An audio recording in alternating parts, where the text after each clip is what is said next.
A Hong Kong travel agency struggles to survive by turning itself into a grocery. Instead of trips, they sell food from overseas. Many others are shuttered. Because of the pandemic, border closure has made traveling almost impossible for over 2 years.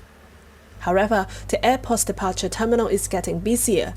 Since 2022, Hong Kong has seen a net outflow of 160,000 departures, a five-fold increase from last year. Many are foreign talents like John Wood, who left with his business after 8 years in Hong Kong. I want to be able to have my son where he has the freedom to do simple things like go to the beach or walk around outdoors without a mask on. And as a global philanthropist, I want to have the freedom to travel around the world and raise my seed funding. And so for me, Hong Kong went from one of the most open, exciting cities in the world to being this thing that is closed and petrified, where the government's policies seem to change willy-nilly. The final straw is Hong Kong's adherence to China's zero-COVID policy, prompting the toughest measures ever amid the Omicron outbreak. Not only individuals are voting with their feet, but also companies. Companies have significant problems to refill positions, to attract talent to Hong Kong across industries. It's even reaching as far as financial services industry, which has usually been perceived as the most resilient part of it.